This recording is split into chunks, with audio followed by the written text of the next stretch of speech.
you. Some great insights there, and I think one of the interesting things about where Matthew comes from is he has clearly two sets of audiences: an end consumer of the product that CCA distributes, but also a huge market in trade clients as well that sell on his product to those end consumers, and it's really exciting to hear some of the great experimentation that they're doing in terms of that distribution type commerce. So next up we have Billy Tucker. Billy is the CEO of Kudo. I'm not sure whether statistically that's true, but having dealt with Billy's business, it certainly feels like the fastest growing business in Australia. Billy was formerly with Microsoft, both here and over in Europe, most formerly driving the Bing business for Microsoft. And he's formed and set up Kudo, can you believe, only in August of last year. So please, warm welcome for Billy Tucker.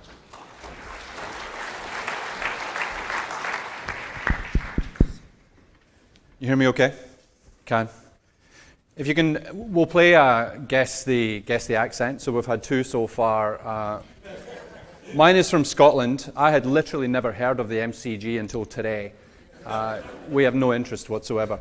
But, and I'm going to play it, Guess the Clicker. There we go, beautiful. Oh, went too fast. Sounds like me. So, look, what I'm going to do is I'm going to focus on giving you an overview of group buying as a category. I'm going to kind of offer some insights, I hope, into why it's been so phenomenally successful. But more importantly, and I think more interestingly, what we can all learn from the characteristics that have been so successful in group buying, and what we can do to sort of bring those back to other organizations and marketing strategies, because I think it's key. And I'm also going to offer very briefly just some personal thoughts on what I think is going to happen next. Let's be clear on one thing if we can. Group buying is here right now. I have literally no idea what happens in 12 months. It feels, from the inside, from Kudo, it feels quite solid. There's now a number of organizations who are suggesting that it's going to be nearly $400 million market size this calendar year. And that means it will become 70% of the size of all of display advertising in Australia this year. That's phenomenal. So that's a business that literally didn't exist 12 months ago. But I think that the insights are, how does it work? What can we use? How can we recycle what we now know? So what is group buying? It's effectively kind of two things. It's about price discrimination. Now, price discrimination is nothing new. The vast majority of the folks in the room, I imagine, will be thinking about price discrimination in some way, shape, or form. Think about it as in the context of an airline. So an airline has long been selling. Remember, they used to sell tickets really, really early. If you buy a ticket really early, you get a discount. And the reason they do that is because it sort of guarantees them some income. It gives them some foresight, some leading indicator on how successful a flight might be. You can put a big plane on or a little plane. And then over time, it's become more advanced, a model that actually the kind of longer you can afford to wait, the cheaper the price is going to be. But that comes to you at some risk. The risk is you might not make it onto the flight. You might miss out.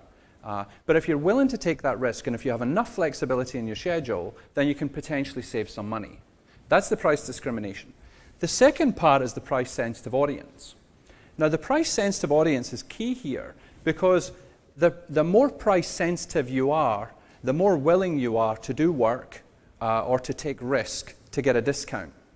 So the more willing you are to spend in advance, the more willing you are to lock in your schedule, the more willing you are to wait and take some risks that you might miss out. So group buying does this incredibly well. It brings together businesses that are prepared to discriminate on price and an audience that we know to be what we call level 3 discriminatory, which basically means that they are sensitive to 3 levels. 1, they're prepared to sign up to get an email every day. 2, they're prepared to prepay for an item. And 3, they're willing to rock up with a voucher. So we know these people are fairly price sensitive.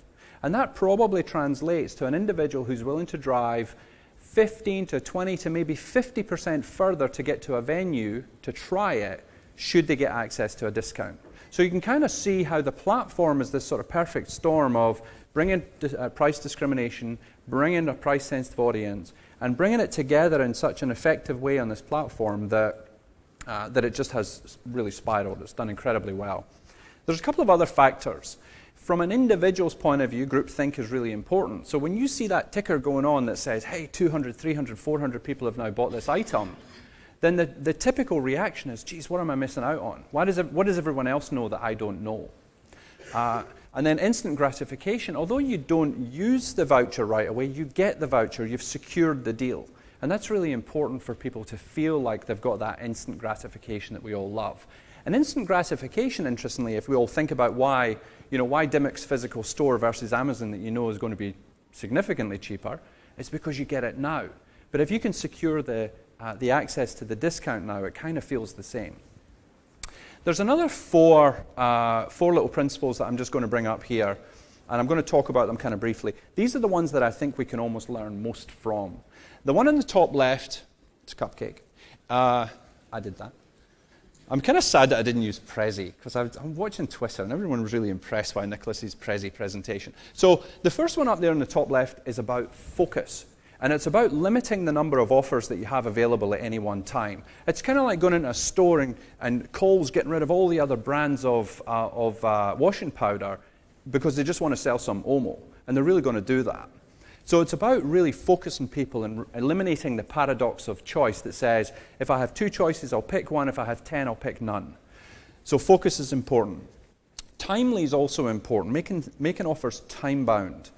So the fact is, if you've got a deadline, it requires action. You've got to go do something. All of us love to defer decisions. We all do it. But if you've got a deadline, if this thing is only available today, you know what? You're probably going to take action. Down in the bottom right-hand side, 3 dots. It's 3 dots.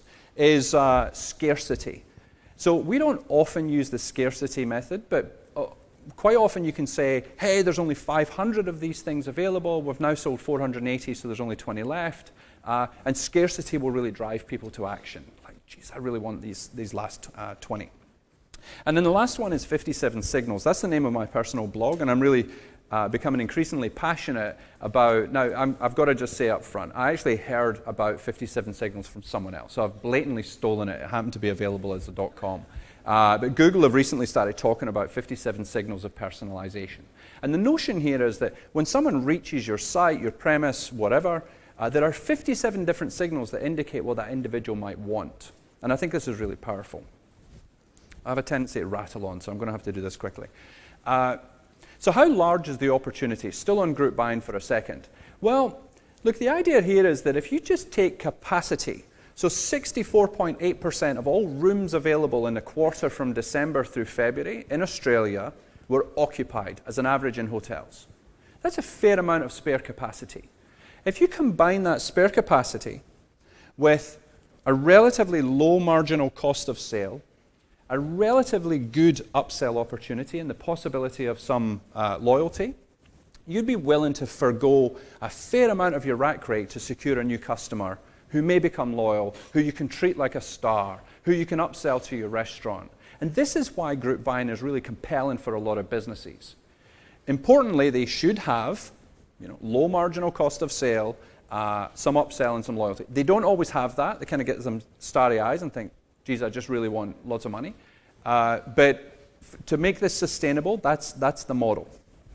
Revenue share is just our cut of the revenue is fairly typically 50%. That feels like a chunky slice to small businesses where cash is king.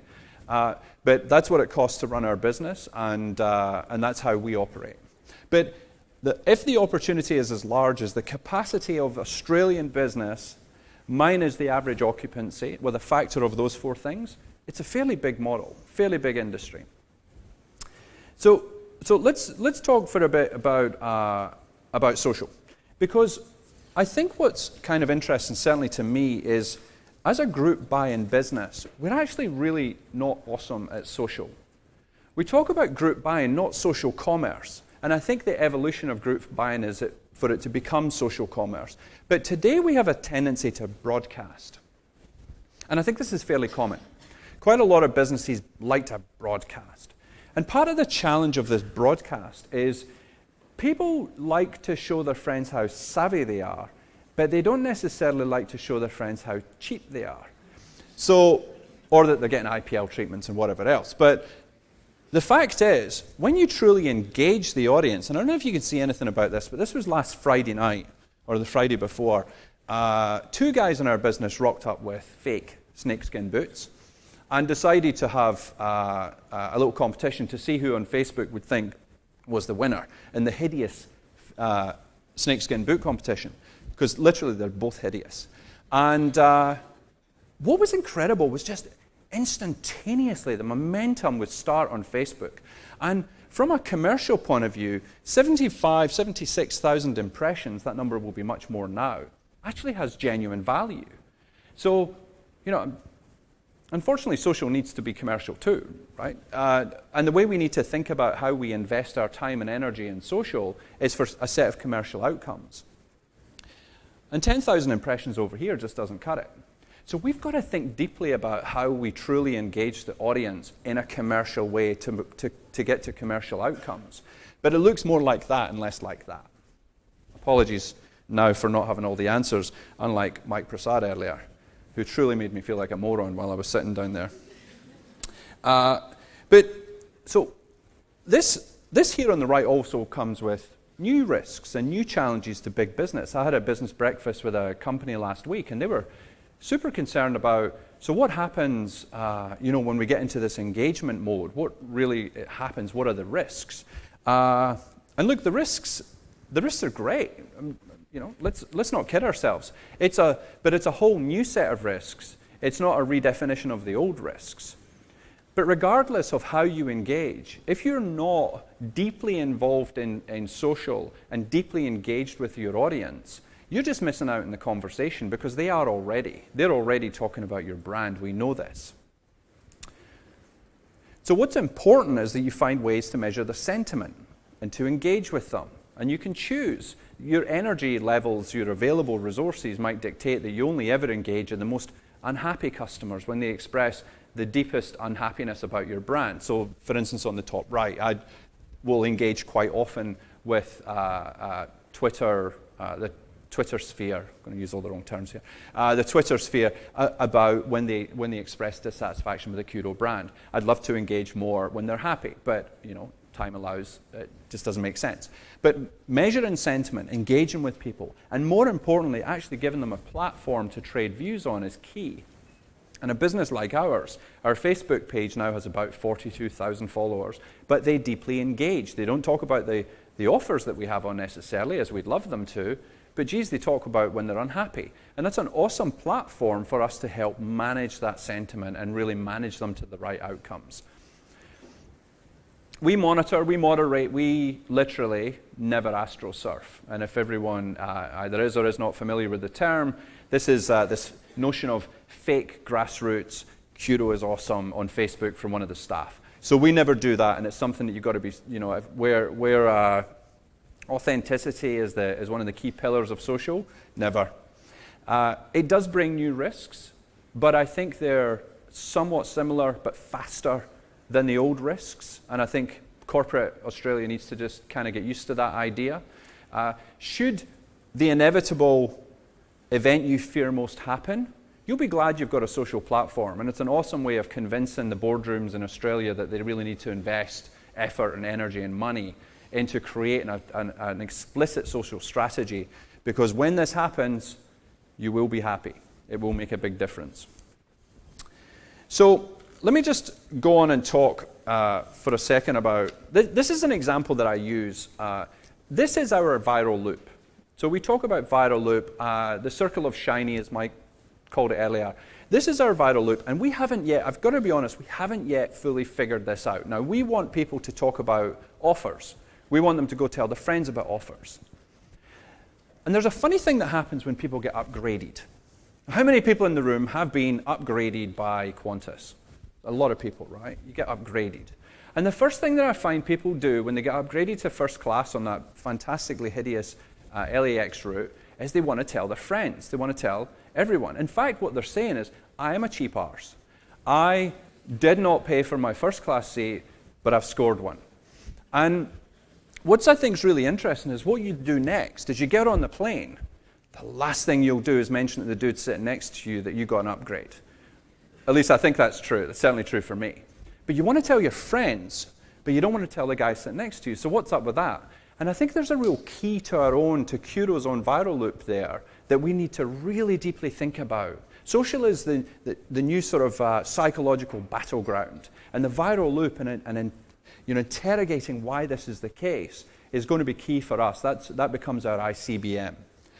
What I think is true is that people want to tell their friends because they want to feel important. They want to feel like Qantas thinks you're more important than all the other people on the plane. And I think that's why you tell your friends. Clearly, you just don't tell the guy next to you because literally you don't want him to think you're a cheap arse. So I'm just going to talk about 2 quick principles if I can. I think I'm probably running long, but this one is the 57 signals. I have a good idea what our 57 signals are. Your 57 signals might well be different. Your business might look differently and think differently, but we have 57. And those 57 can be sniffed, if you don't mind the phrase, in a number of different ways. Could be time of day. Could be your first name. First name gives an awesome indication both of age and gender. Could be buying history. Could be that it's a logged in or a logged out experience. Either way, we think there are 57. You've got to go find your 57 because you've got to start personalizing the experience.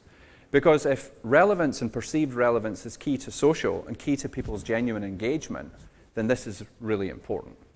This is about another really important thing that I'm going to come on and talk about now, which is around data and the dependency that we all now have on this onerous dependency that we all now have on data. Here's an example of some data. It's kind of a silly example, but it's an example. This is what happened 3 weeks ago when we sent out an email. So we send out emails every day. Are any members of Curo in the room? Me. Put my hand up like an idiot. Oh, yeah. So about 25%. So our market share is not far off that, so that's about right. I don't feel bad. Did anyone get an email from me a couple of weeks ago?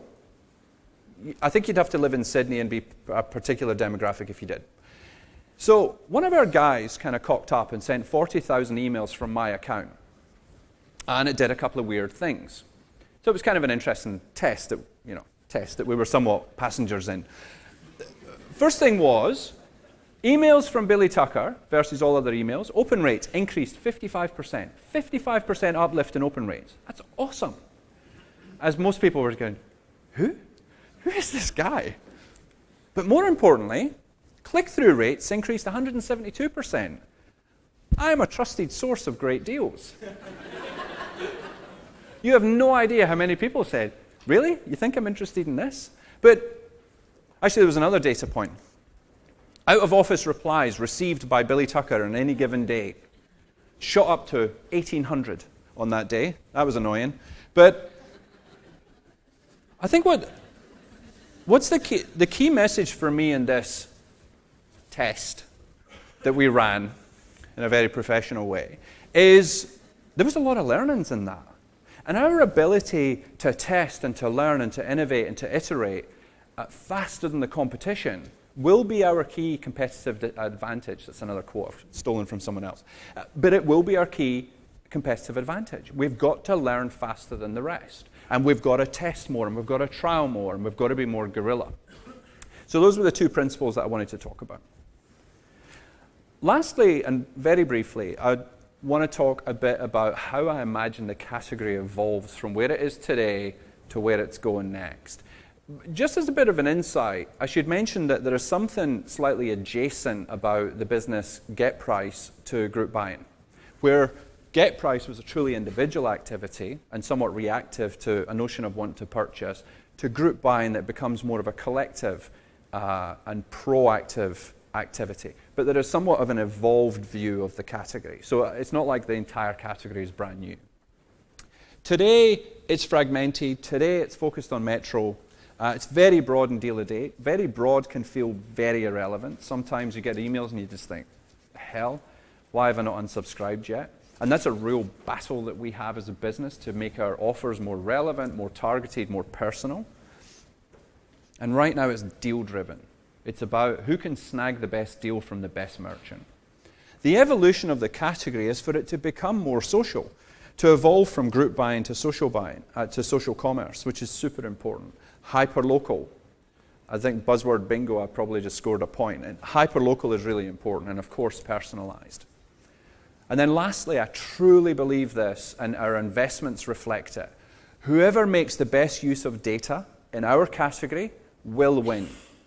And I believe that there is no category of anyone in the room that shouldn't feel the same way. Whoever is making the smartest investments and iterating their understanding of their business more quickly, using data, will win in the category, because that's where the solution lies. Thank you.